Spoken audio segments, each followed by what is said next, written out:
Boa noite, caros alunos e ouvintes. No ar, mais um programa A República com L'Oriel Rocha. O tema do nosso programa de hoje será a parte 3 da nossa aula, o Estado Constitucional e o Messianismo Político. Nós estamos efetuando a leitura com comentários do artigo de Paulo Ferreira da Cunha, de mesmo título, o Estado Constitucional e o Messianismo Político. Bem, na aula passada nós falamos sobre a questão do constitucionalismo ou do constitucional ou da Constituição, desculpe, e como é que o Messias político se comporta em relação à estrutura da Constituição, né?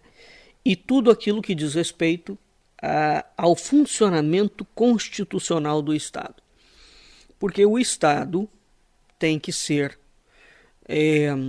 sustentado por um arcabouço legal, né?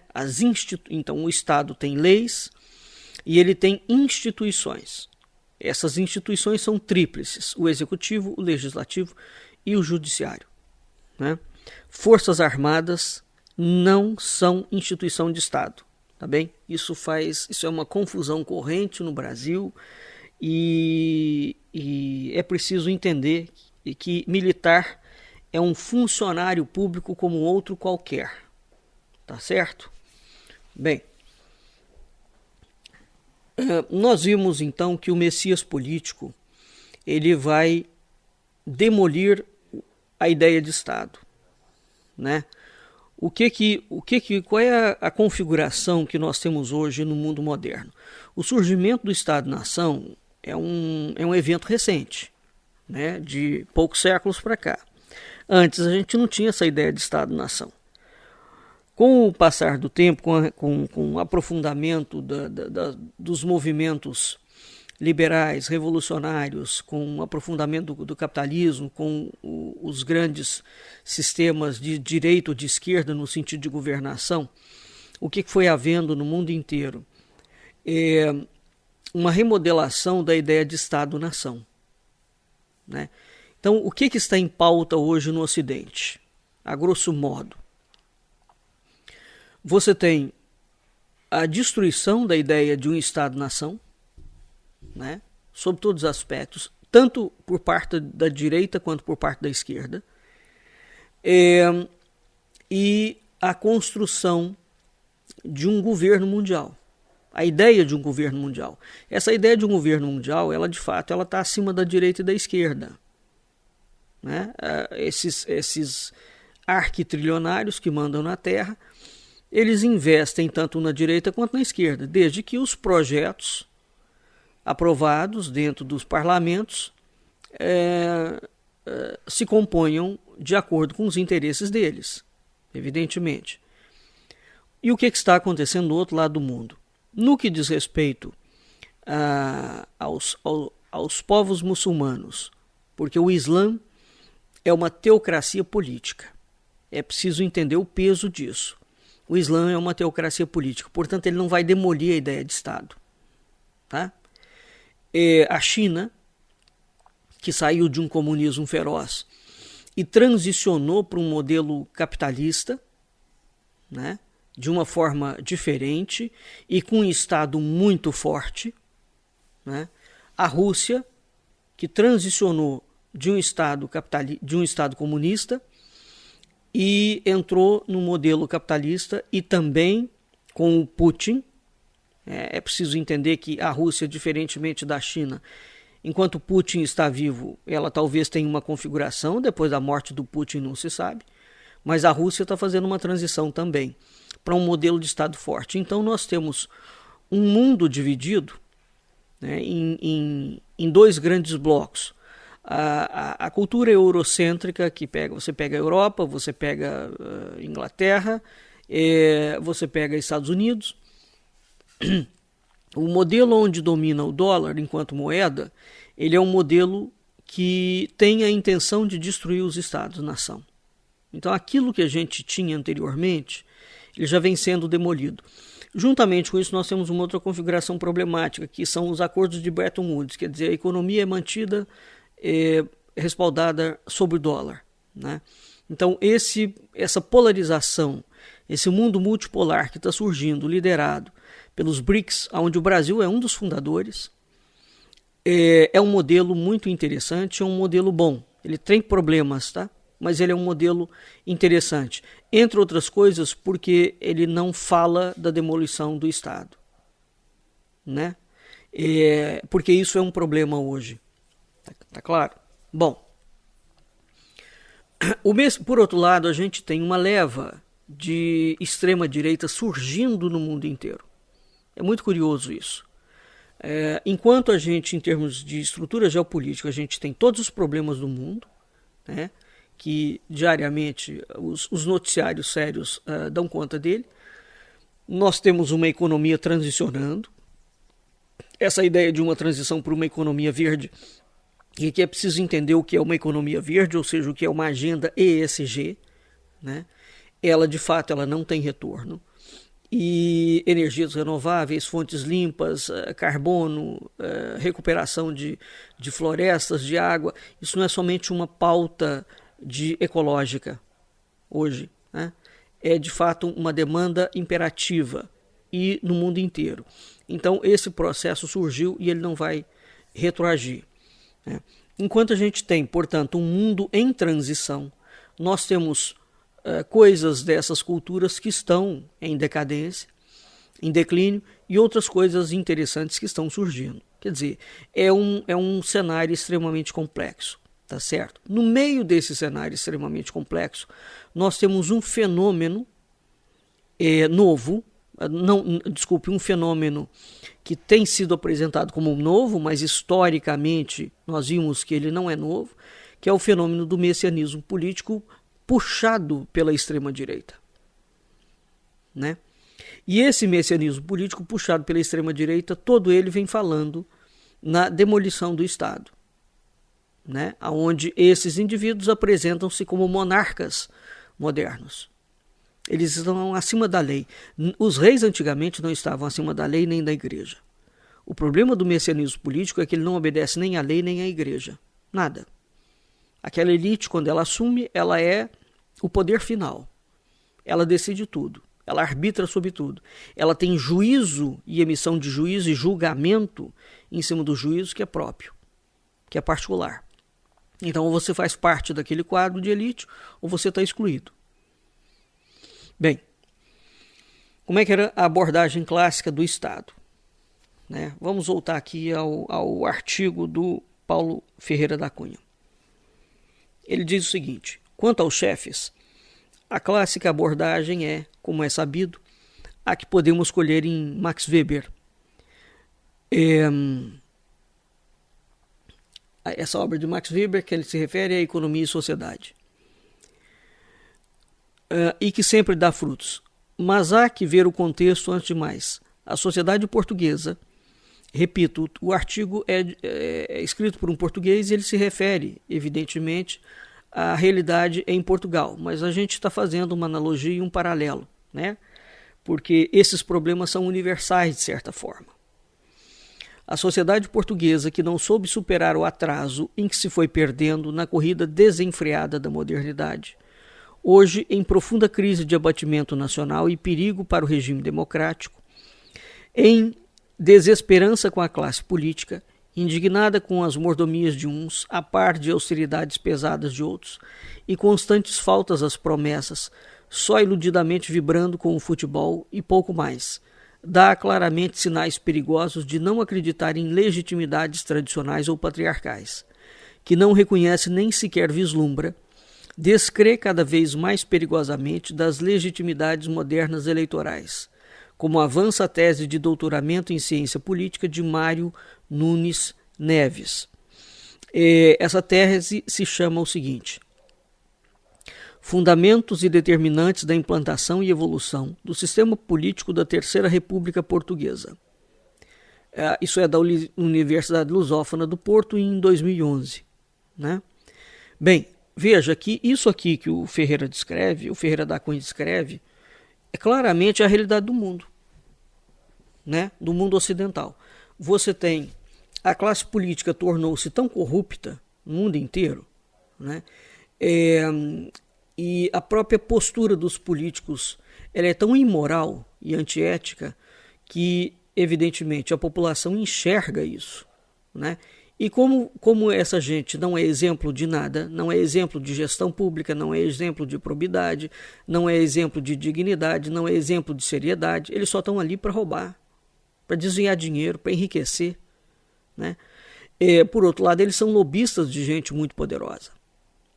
Então, essa conjugação de uma gente corrupta e que não gesta o Estado, e olha que nós estamos falando da Europa, hein? Quando a gente anda na Europa, as estradas são boas, as escolas funcionam, os hospitais são maravilhosos, né? É como nos Estados Unidos, você fala assim, mas por que esse povo está em crise?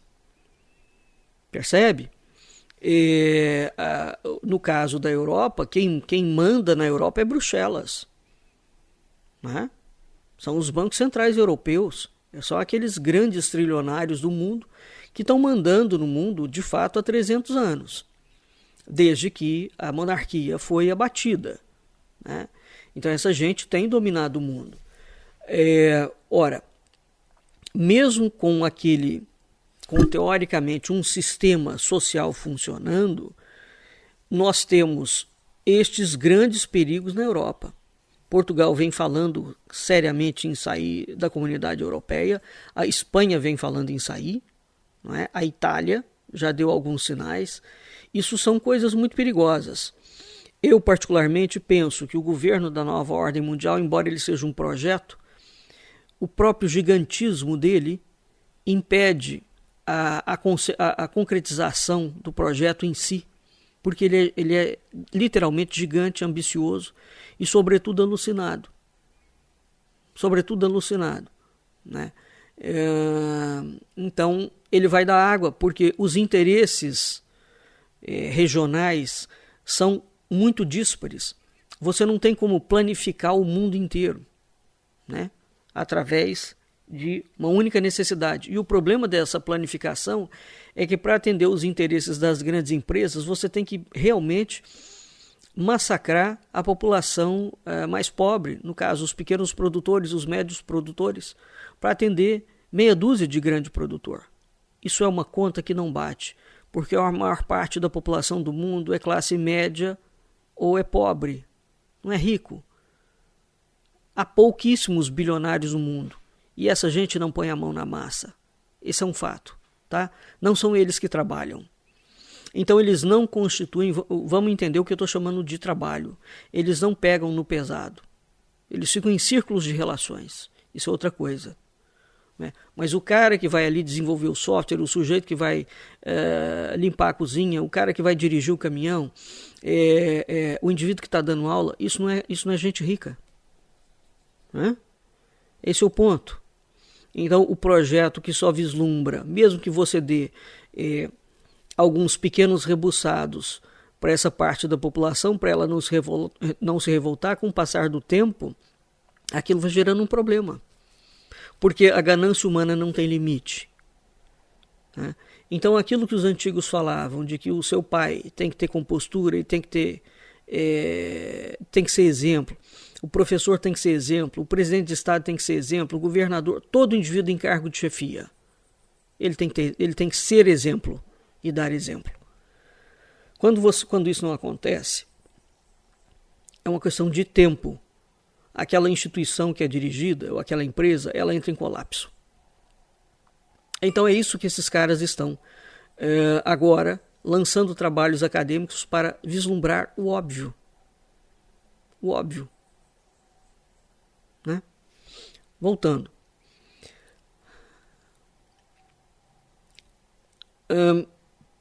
Então a população não desacredita dessas legitimidades tradicionais e parece muito aberta à possibilidade de um chefe do carismático, bonapartista ou outro. Então por que o povo está buscando uma liderança? Por conta disso. Nós temos uma liderança de messias político, nós temos um sistema fraudulento, nós temos um sistema quebrado em termos de representatividade, onde não há nenhum tipo de moral e nenhum valor. Mas veja, quem destruiu os referenciais axiológicos superiores da cultura ocidental foi ela mesma, não foi o Oriente, não. Não foram os comunistas, foram as revoluções liberais do século XVIII. Não existia comunismo naquela época. Foi a maçonaria e congêneres, os iluministas da vida e tudo mais, os filósofos, a classe jurídica, uma monarquia que também já estava dando sinais de cansaço pela falta de responsabilidade com o decoro do cargo. Tá claro? Então, quem construiu esse sistema nihilista e esse sistema materialista foram os próprios ocidentais. Esse sistema durou aí 300 anos, sempre regurgitando e dando problemas. Né? Nós estamos vendo o último esticar da corda, talvez. Não estica mais, não tem como ir. Então a população está buscando o Messias político exatamente porque ele fala, ele aponta que está tudo podre. Percebeu? Ele aponta, ele fala claramente, isso aqui está tudo podre, e está mesmo. Então, quando ele coloca isso, aquilo tem uma ressonância com a população, porque é um fato concreto, que todo mundo vive ele no dia a dia. Entretanto, ele como pessoa é algo muito pior, porque ele não apresenta, além da crítica às instituições, ele não apresenta nenhuma reconstituição institucional. Toda a proposta se centra na pessoa dele. E ele sequer faz uma proposta de retorno à monarquia, por exemplo. Compreendeu?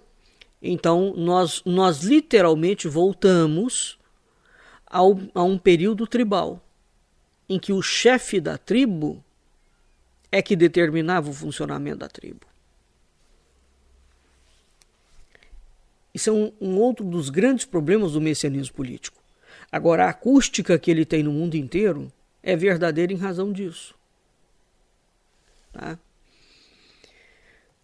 Bem, então, continuando aqui.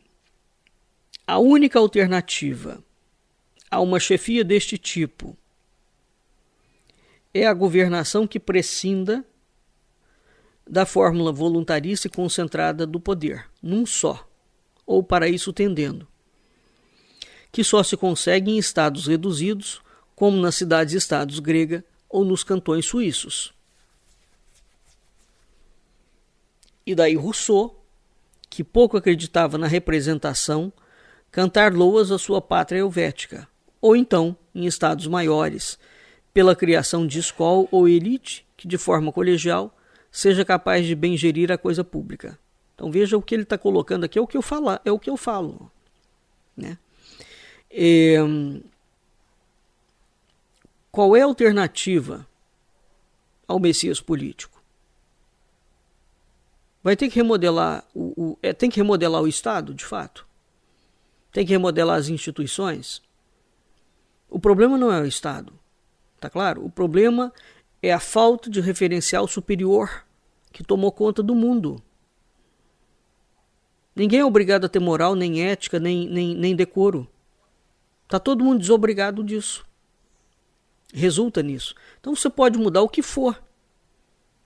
Enquanto a humanidade não tiver consciência de que ela tem que ser melhor, sobretudo na gestão da coisa pública, nós vamos continuar lidando com esse problema. E aí tem solução para isso? Não, não tem não. Você substitui 6 por meia dúzia. Continuando. É sintomática da perda de confiança na fórmula democrática e pluralista, pelo menos no nível da democracia civil, nas entranhas reais da sociedade e independentemente da manutenção do Estado democrático ao nível das macroestruturas do Estado, desde logo dos órgãos de soberania políticos. Veja, isso é tão sério que o Trump, os Estados Unidos foram o único país do mundo que, de fato, criaram e implementaram uma república, em que o chefe de Estado, né, o presidente, tem um poder limitado. Os governadores americanos são igualmente fortes. E os prefeitos também. O Trump conseguiu solapar esse sistema. Colocar o sistema em xeque. Evidentemente que se ele ganhou, é porque mesmo nos Estados Unidos, que é o grande país, um dos grandes países exportadores deste modelo de questionamento do mundo, né? Tudo pode. Então, nos Estados Unidos, o que acontece, a visão interna que a gente tem que ter, é que essa crise já estava lá dentro também e não cedeu. Ela vai voltar aí na próxima eleição. Então, a população perdeu a crença na democracia? Não é na crença na democracia. Né? Eu acho que esse discurso desses intelectuais é míope nesse aspecto. Não são as instituições que estão com problemas. São as pessoas que ocupam as instituições. Uma cadeira não comete ato lesivo ao Estado.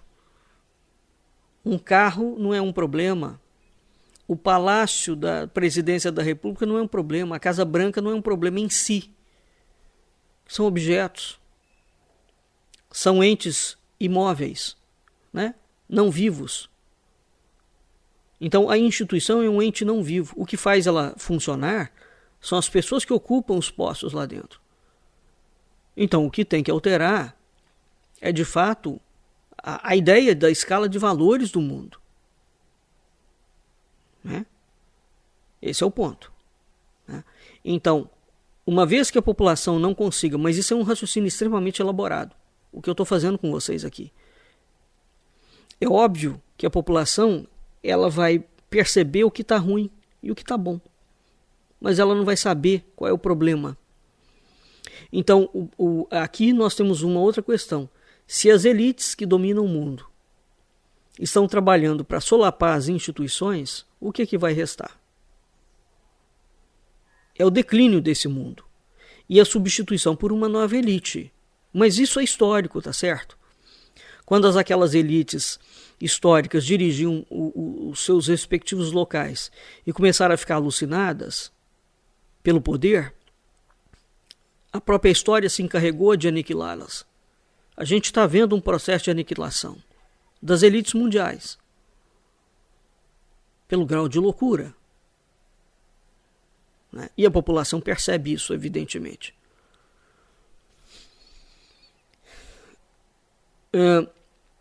E isso está a ocorrer em vários setores da nossa sociedade, ou seja, a perda de confiança, né?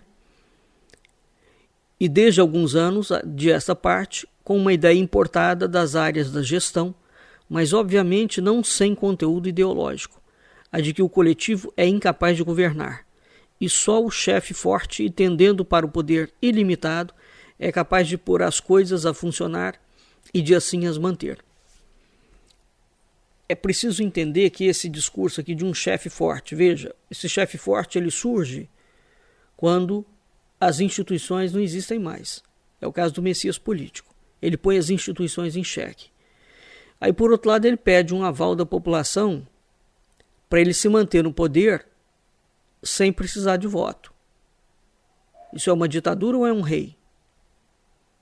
É uma ditadura, evidentemente, porque o reinado, a monarquia funciona como um processo hierárquico, né? E um processo hereditário. Não é o caso aqui. Por outro lado, por que interessa às elites mundiais esse tipo de transicionamento?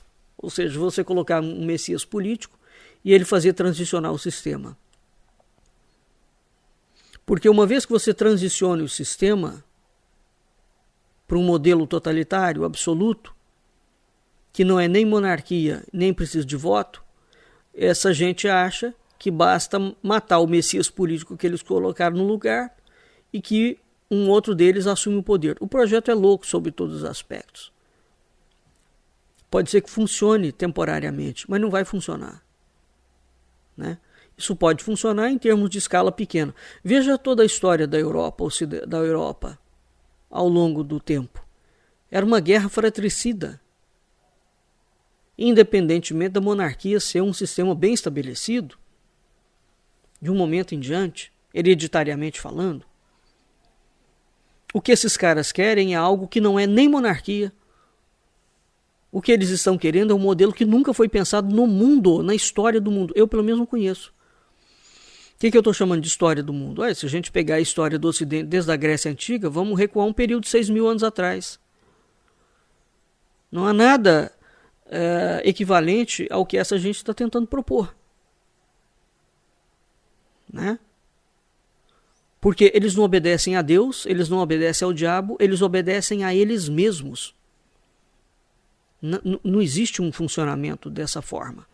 O indivíduo tem que prestar conta de algum modo para a coletividade. Eles não querem prestar conta para a coletividade. Eles não querem prestar conta para a religião. Eles não querem prestar conta para nenhum sistema. É um sujeito que quer autonomia absoluta para ganhar dinheiro e massacrar, como ele quiser e bem entender. Isso não vai dar certo. Não tem como dar. Bem, o preço a pagar, e que alguns já pagam dioturno e amargamente, é a arbitrariedade pessoal do chefe a qualquer nível. Claro que há chefes esforçados, abnegados, até capazes de ouvir os outros. Mas esses não são chefes políticos. São santos provisoriamente em lugares de mando, que a seguir virão a ser ocupados por vorazes predadores. E há poucos santos e que resistam às investidas dos psicopatas do poder. Porque aqui é preciso entender o seguinte. Para você chegar num grau de liderança, sobretudo em escala internacional, de fato, se você não é um psicopata, você tem que ter um traço psicopático muito forte.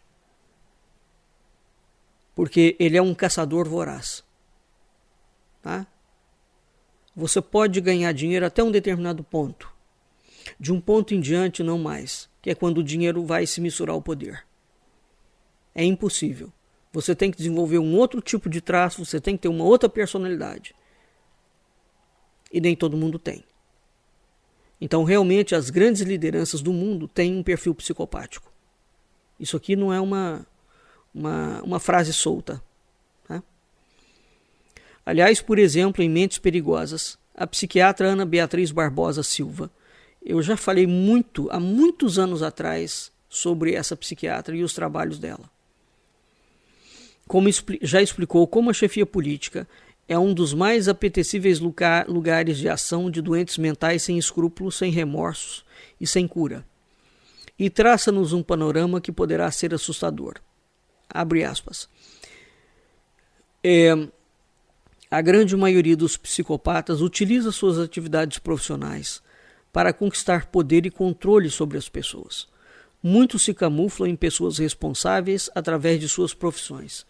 Nesse contexto, podemos encontrar policiais que dirigem redes de prostituição, juízes que cometem os mesmos delitos que os réus, mas nos julgamentos condenam com argumentações jurídicas impecáveis, banqueiros que disseminam falsos boatos econômicos na economia. Também alguns líderes de seitas religiosas que abusam sexualmente de seus discípulos ou ainda políticos e homens de Estado que só utilizam o poder em proveito próprio. Estes últimos costumam representar grandes perigos pelo tamanho e poder que podem deter.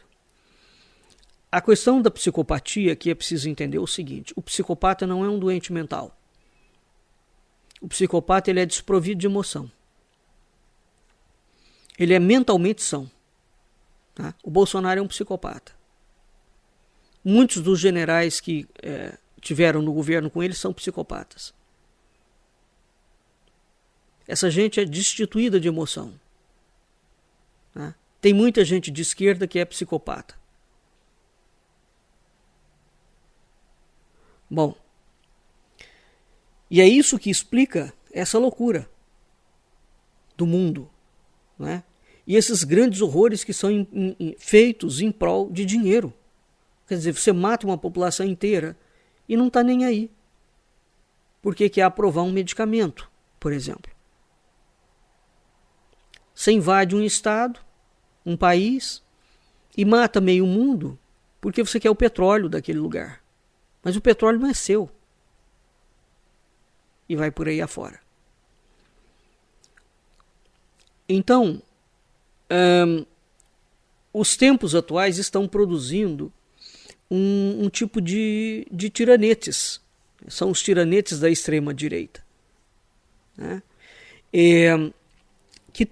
Que aspiram a uma liderança em proveito próprio, criticando as lideranças que existem. Mas, numa vez no poder, eles serão infinitas vezes piores do que as lideranças. Então, isso é um tipo de chefe. Aí nós temos uma outra classificação que o Ferreira da Cunha separa, que são políticos e estadistas. E ele separa muito bem. Ele diz o seguinte: há uma diferença profunda entre o estadista e o político.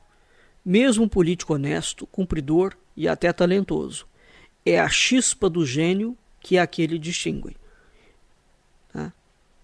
Então, o estadista é um gênio e ele tem um carisma.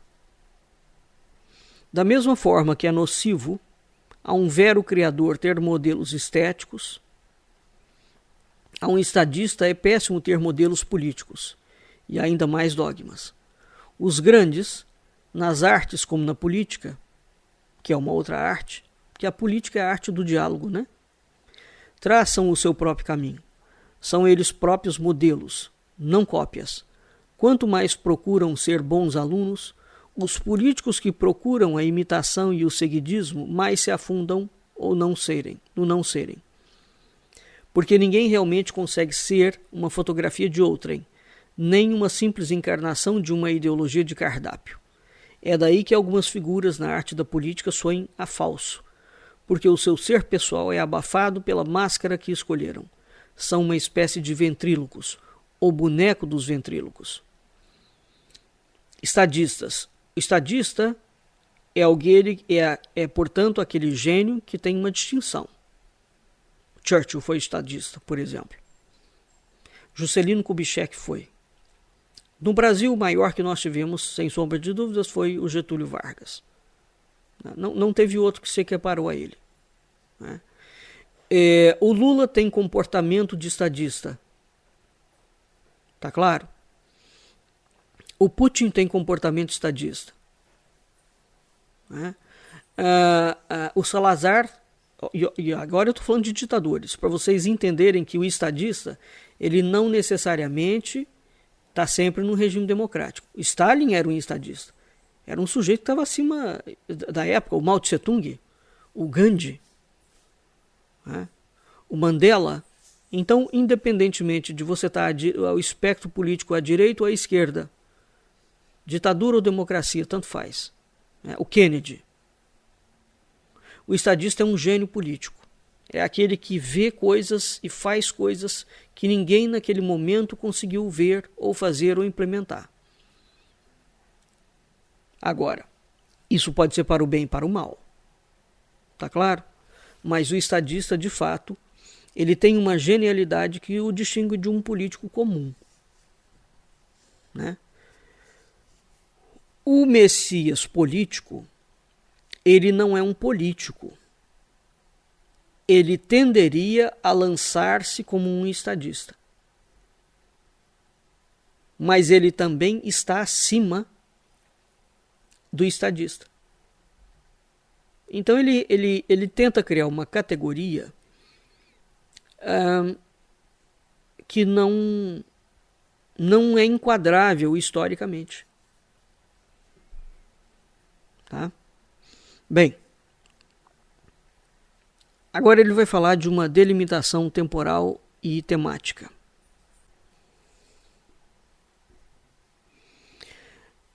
A delimitação temporal, o regime constitucional é definido de uma forma muito clara, né? Dentro da Constituição. Bem, como eu falei, nós temos o surgimento do Estado-nação e das constituições naturais históricas. As constituições naturais históricas e codificadas, criando as constituições, é um evento moderno. de no máximo 300 anos. Nós tivemos constituições históricas não codificadas, como na Grécia Antiga, por exemplo. Né? Ora, então, a Constituição, que é aquilo que segura o Estado, ela tem uma delimitação temporal. Só que há 300 anos atrás ela surgiu e o mundo era estava fazendo uma transição. Você está derrubando um regime, que é a monarquia. Junto com o regime você derruba o sistema de economia, né, de produção. Você altera a estrutura social, porque na monarquia o rei não tem consumidor, ele não se relaciona com cidadãos, ele se relaciona com os vassalos, que são como se fossem filhos do rei. Né? Então a estrutura social, cultural, ela altera completamente. O que nós tivemos há 300 anos atrás é um refazimento do mundo, se a gente puder falar dessa forma, e a construção de outra coisa.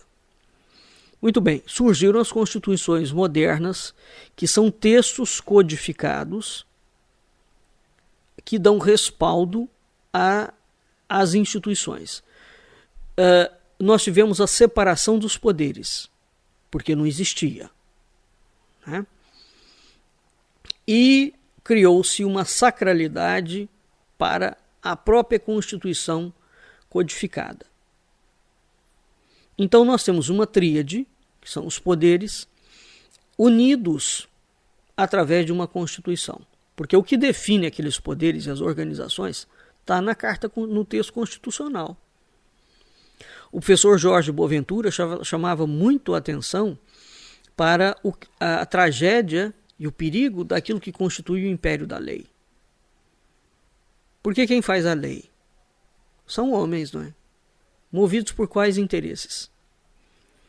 Então, quando você tem um interesse corporativo, um interesse ideológico, que é um interesse de curto prazo, e não uma Constituição baseada em valores, né, e numa escala o mais infinita possível, o mais universal possível, o mais valorativa atemporalmente possível, quando você coloca uma Constituição muito material, a tendência é isso dar água.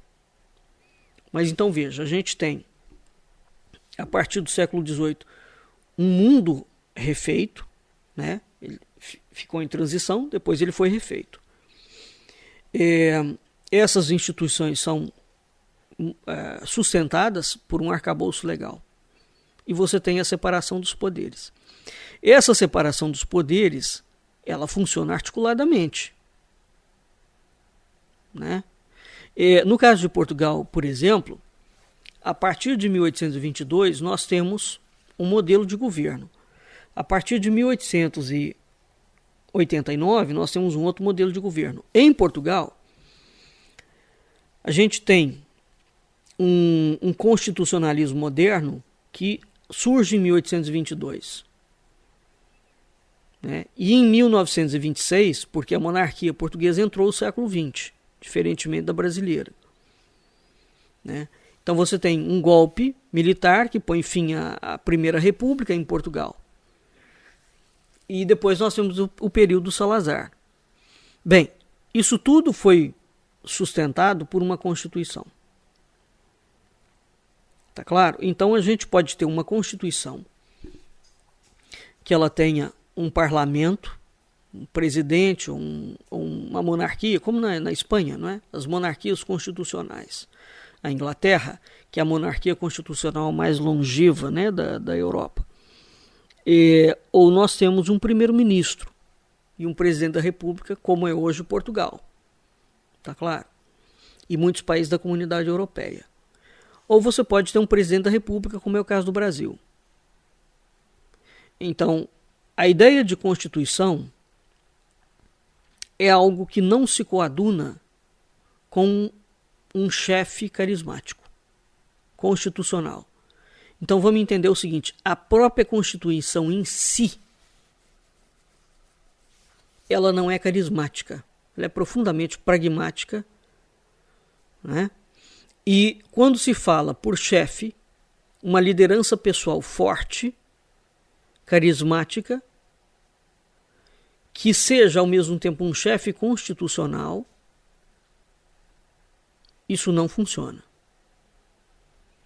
Porque todo o desenho que foi feito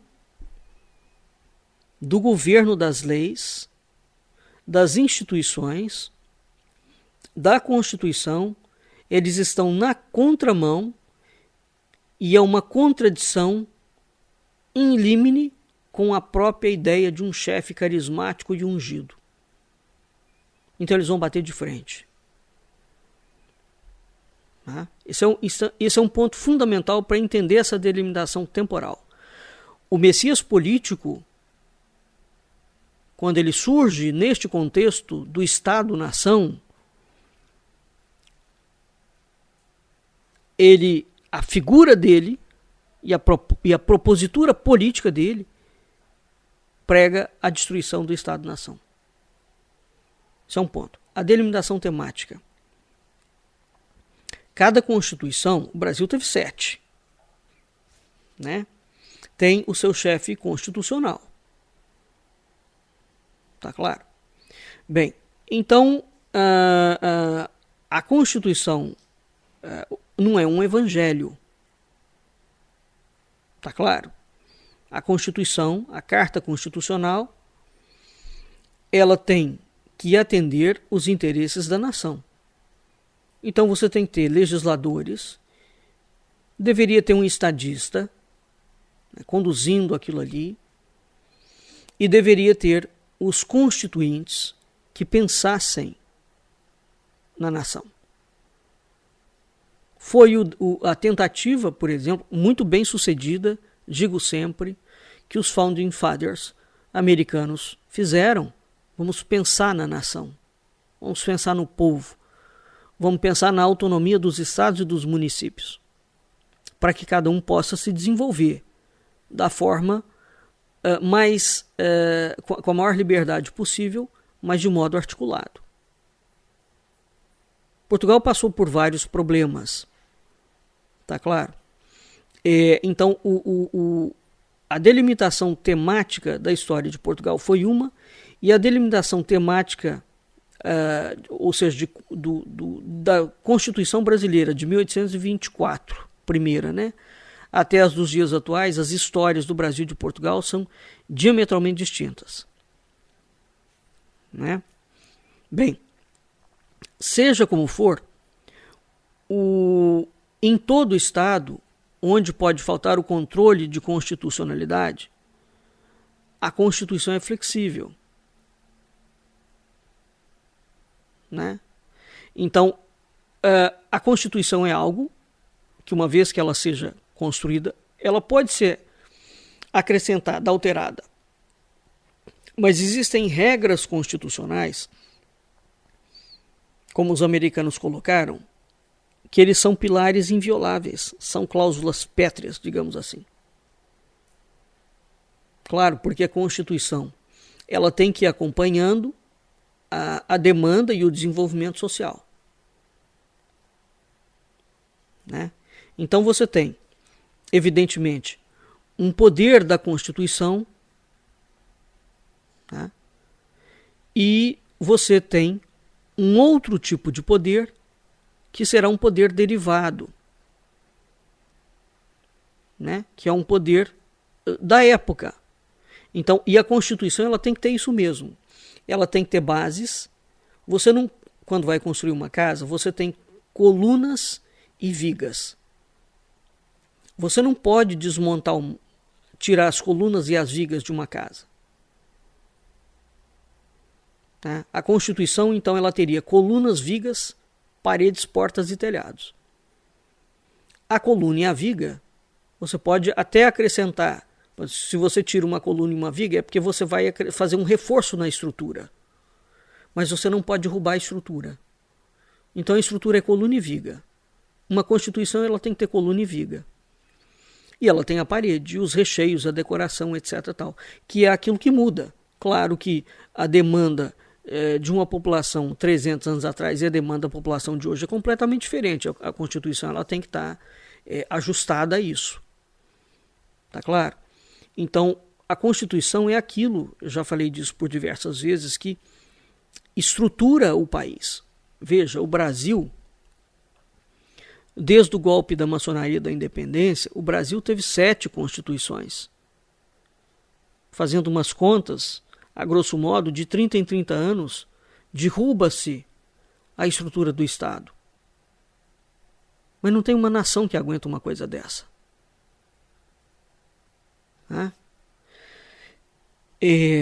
Bem, isso vai gerando um caos, né, e uma forma bastante atrabiliária e corrupta, tanto da política quanto da sociedade. Bem, o que vai vai surgir, portanto, dentro desse modelo do mundo ocidental, do Estado-nação que foi criado? Vão surgir com o tempo, simbolicamente, um chefe, um Messias, que é um inimigo da Constituição. Curiosamente, é estranho isso, os heróis gregos eram filhos de deuses e eles faziam trabalhos que salvavam a população.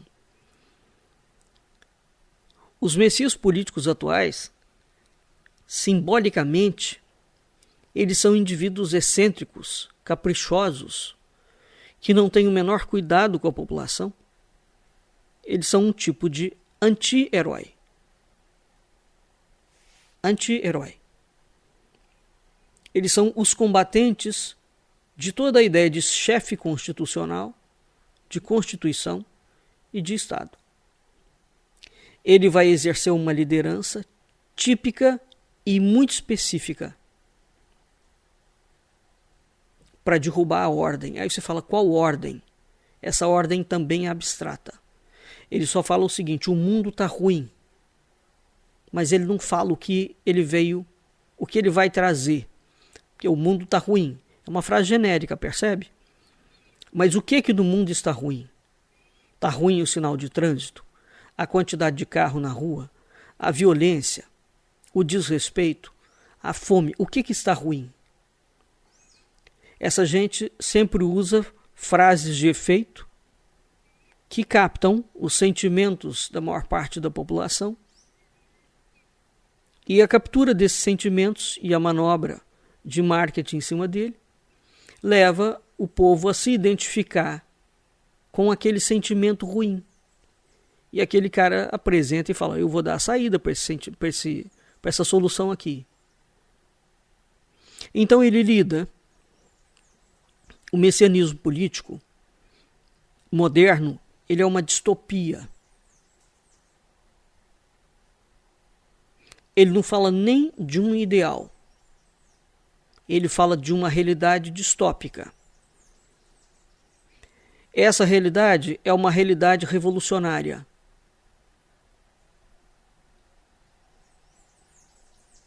Ela é baseada em ideologia, ela promove carreirismos, oportunismos, hipocrisias, crimes, absurdos, mentiras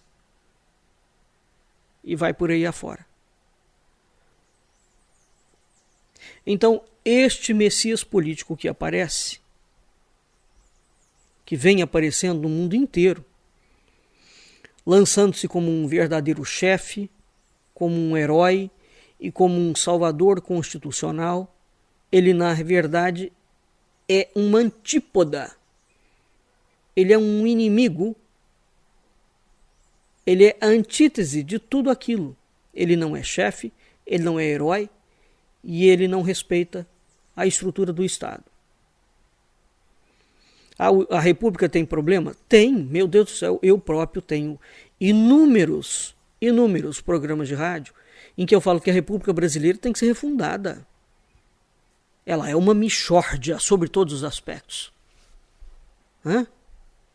Uma mixórdia revolucionária, onde os militares têm as digitais e as culpas junto com as maçonarias da vida. Agora, daí a demolir a República para não colocar nada de volta, Não, é óbvio que não. Né? Então, lembrando que o que mantém qualquer ideia de Estado-nação é um conjunto de leis que constituem as colunas e as vigas do grande edifício da nação. Mas não basta a gente ter boas leis, é preciso ter boas pessoas. É preciso ter as melhores pessoas dirigindo os maiores cargos.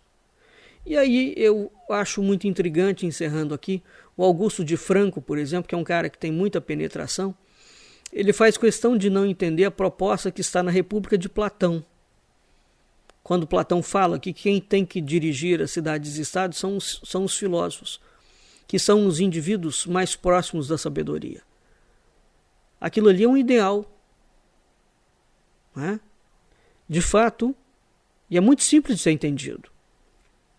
Quem que você quer dirigindo a empresa? Você quer um chefe sério, probo, competente, visionário, ético, honesto? Ou você quer alguém que é a antítese de tudo isso? Sim, as melhores pessoas têm que dirigir os maiores cargos. Agora, como fazer essa seleção? Não é? Então, uma vez que não tem como selecionar, criar um critério civilizacional no mundo em que a gente vive, no modelo de sociedade que nós temos, que não é um esquema tribal, o corpo legal da nação ele tem que ser suficientemente poderoso para dar conta ou para permitir que as instituições mantenham-se fortes e sólidas e que não sejam maculadas por pessoas antiéticas e imorais. Não é uma equação fácil de ser resolvida. Né? Porque, via de regra, o indivíduo mais sábio ele não vai querer entrar em esquemas de poder. Ele tem um afastamento dessas demandas do mundo. Tá? Então, essa não é uma equação simples de ser resolvida, mas é algo que a gente entende. E o que está claro no mundo inteiro é que você não pode ter alguém nos altos postos de comando que seja um indivíduo que não seja exemplo de pessoa humana, exemplo de gente, exemplo de cidadão, exemplo de pai, exemplo de família, exemplo de irmão. Nós precisamos de pessoas melhores nos cargos de liderança, no mundo inteiro, não é só no Brasil.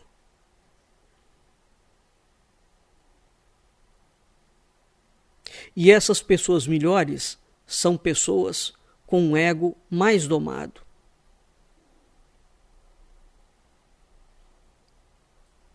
A gente consegue entender aonde está o problema. A questão é como implementar isso,